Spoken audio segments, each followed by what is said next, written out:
Hello class, पिछले class से हम हिंदी व्याकरण का विराम चिन्ह यह घटक देख रहे हैं। तो पिछले क्लास में हमने कुल 12 विराम चिन्हों पर चर्चा की थी और उसमें से जो 6 विराम चिन्ह हैं, पहले 6 विराम चिन्हों की जानकारी हमने ली थी। तो जो जानकारी हमने ली थी वे विराम चिन्ह इस प्रकार है: पूर्ण विराम, अर्ध विराम, अल्प विराम, प्रश्न सूचक चिन्ह, विस्मय बोधक चिन्ह, योजक चिन्ह। ये जो 6 विराम चिन्ह हैं, इनकी पूरी जानकारी मतलब इनकी परिभाषा और इनके अलग अलग उदाहरण हमने देखे थे। तो आज के क्लास में हम बाकी के जो 6 विराम चिन्ह हैं उनके जानकारी लेंगे। तो 7वां विराम चिन्ह है निर्देशक चिन्ह, 8वां विवरण चिन्ह, 9 उद्धरण चिन्ह, 10 कोष्ठक, 11 हंसपद या त्रुटिपूरक चिन्ह और 12 लाघव चिन्ह। तो आज के क्लास पे पहले हम निर्देशक चिन्ह की जानकारी लेते हैं। तो निर्देशक चिन्ह का प्रयोग कैसे किया जाता है, देखो कि निर्देशक चिन्ह का प्रयोग विषय विवाह संबंधी प्रत्येक शीर्षक के आगे, उदाहरण के पश्चात या कथोपकथन के नाम के आगे किया जाता है। मतलब ये निर्देशक चिन्ह जो होता है यह थोड़ा योजक चिन्ह से बड़ा होता है और इस चिन्ह का प्रयोग कोई विषय बताते समय, कभी विवाद में या कोई शीर्षक हो तो शीर्षक के आगे, उदाहरण के पश्चात, कथोपकथन में इस चिन्ह का प्रयोग किया जाता है। इसका उदाहरण हम देखते हैं।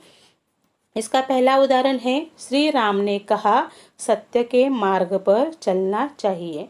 तो श्री राम ने कहा के बाद निर्देशक चिन्ह का प्रयोग किया गया है और वाक्य को दिया गया है सत्य के मार्ग पर चलना चाहिए। यानी श्री राम का कथन निर्देशक चिन्ह की सहायता से आगे दिया गया है। दूसरा उदाहरण है जैसे, और निर्देशक चिन्ह का प्रयोग करके फल, सब्जी, मसाले इत्यादि यानी उदाहरण देते समय हम इस चिन्ह का प्रयोग करते हैं। तीसरा उदाहरण है केशव। उसके बाद निर्देशक चिन्ह का प्रयोग किया गया है और वाक्य दिया गया है, तो स्टूल थामे नहीं खड़ी थी। यानी केशव जो भी एकांकिका है, नाटक है, उसमें केशव का जो वाक्य है उसे निर्देशक चिन्ह का प्रयोग करके आगे दिया गया है। चौथा उदाहरण है, निम्नलिखित किसी एक विषय पर अनुच्छेद लिखिए। जब आपको परीक्षा में कोई निबंध पूछा जाता है, अनुच्छेद पूछा जाता है, तब आपको ऐसे निम्नलिखित किसी एक विषय पर अनुच्छेद लिखिए ऐसे सवाल दिया जाता है। निर्देशक चिन्ह का उपयोग करके वहाँ आपको विषय दिए जाते हैं, जैसे यहाँ दिया गया है मेरा प्रिय कवि और मेरी पाठशाला। हम अगला जो चिन्ह है उसकी जानकारी लेते हैं। अगला है विवरण चिन्ह।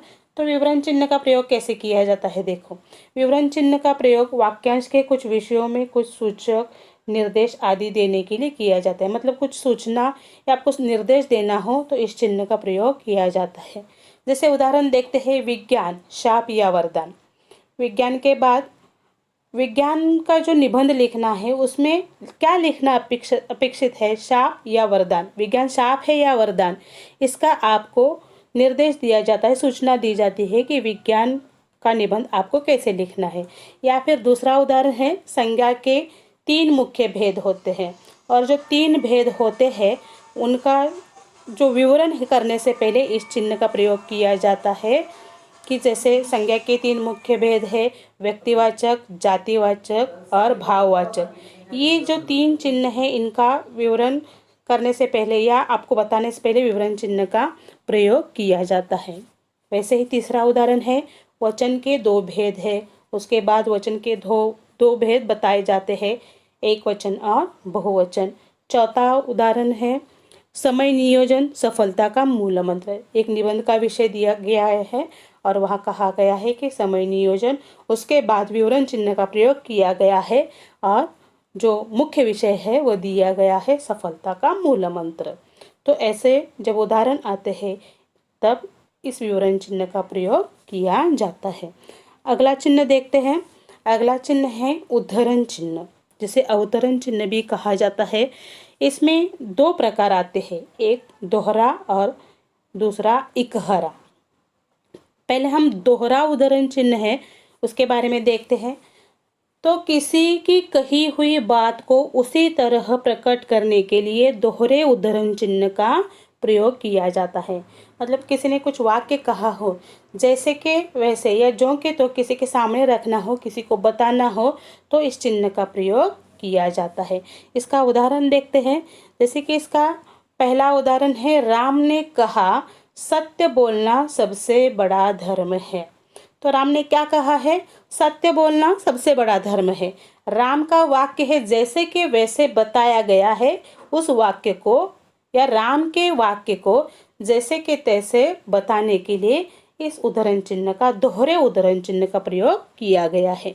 दूसरा उदाहरण है, नेताजी ने कहा तुम मुझे खून दो मैं तुम्हें आज़ादी दूंगा। ये नेताजी का जो वाक्य है, तुम मुझे खून दो मैं तुम्हें आज़ादी दूंगा, आज भी हमें जैसे कि वैसे बताया जाता है। तो उनके इस वाक्य को जैसे कि वैसे जब बताया गया है तब इस जो उदाहरण चिन्ह है उसका प्रयोग किया गया है। या तीसरा उदाहरण हम ले सकते हैं, साहित्य समाज को दिशा प्रदान करता है। ये वाक्य किसका है? तो डॉक्टर ब्रजकिशोर पाठक का वाक्य है।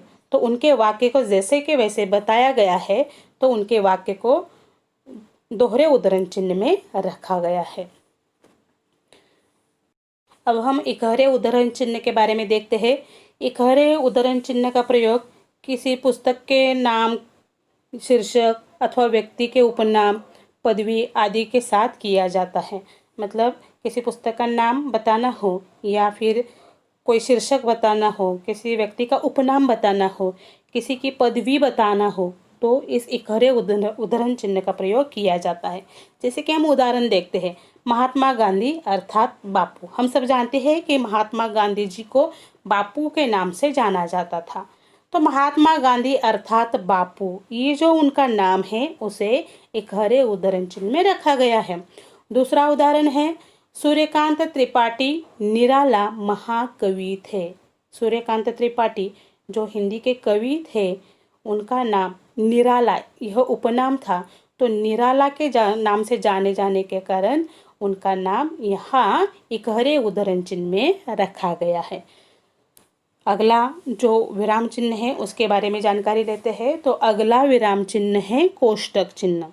तो कोष्टक चिन्ह का प्रयोग कैसे किया जाता है? देखो, कोष्टक चिन्हों का प्रयोग, तो यहाँ पर दो प्रकार के कोष्टक चिन्ह दिए गए हैं। तो इन कोष्टक चिन्हों का प्रयोग वाक्य के बीच आए क्रम सूचक अंक या अक्षर लिखने के लिए, कठिन शब्दों के अर्थ बताने के लिए, किसी विशेष व्यक्ति की ओर संकेत करने के लिए, हाव भाव सूचित करने के लिए किया जाता है। तो इसका उदाहरण देखते हैं पहले, कि जैसे देखो, क्रिया के दो भेद है, एक अकर्मक और दो सकर्मक। तो क्रिया के दो भेद बताने के लिए यहाँ एक और दो ये अंक लिखने के लिए कोष्टक का प्रयोग किया गया है। और पहला दिया गया है अकर्मक और दूसरा दिया गया है सकर्मक। मतलब एक और दो इन्हें कोष्टक में रखा गया है। दूसरा उदाहरण है, लिंग के दो भेद है, क स्त्रीलिंग और ख पुल्लिंग। मतलब यहाँ स्त्रीलिंग और पुल्लिंग, ये जो लिंग के भेद बताने के लिए क और ख इनका प्रयोग किया गया है, और क को भी कोष्टक में रखा गया है और ख को भी कोष्टक में रखा गया है। तीसरा उदाहरण लेते हैं, विभीषण रावण के भाई को घर का भेदी कहा जाता है।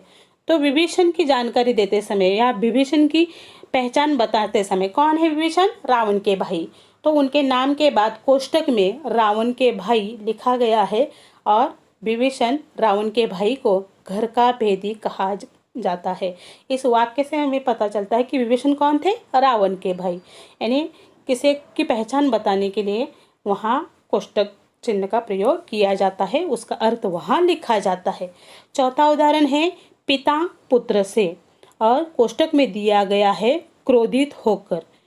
झूठ बोलने का मज़ा अभी चखाता हूँ।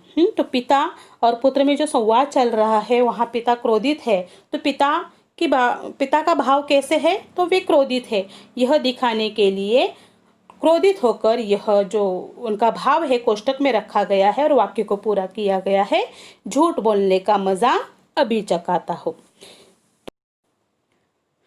अगला विराम चिन्ह है हंसपद या त्रुटिपूरक चिन्ह। तो हंसपद या त्रुटिपूरक चिन्ह, इस चिन्ह का प्रयोग कहाँ किया जाता है? देखो, इस चिन्ह का प्रयोग लिखते समय किसी शब्द या शब्दांश के छूट जाने पर किया जाता है और छूटे हुए शब्द या शब्दांश को ऊपर लिख दिया जाता है।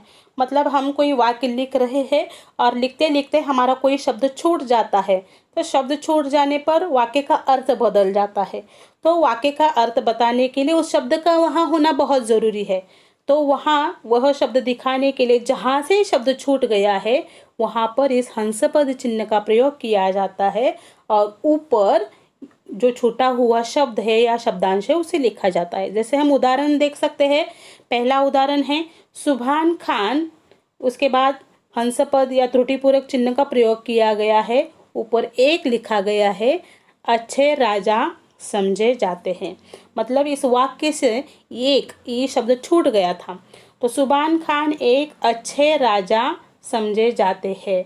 तो यहाँ पर हंसपद चिन्ह का प्रयोग करके यह वाक्य पूरा किया गया है। दूसरा उदाहरण है महात्मा गांधी ने सत्य अहिंसा का किया। तो ये जो अधूरा वाक्य दिखता है, इसमें दो शब्द छूट गए हैं।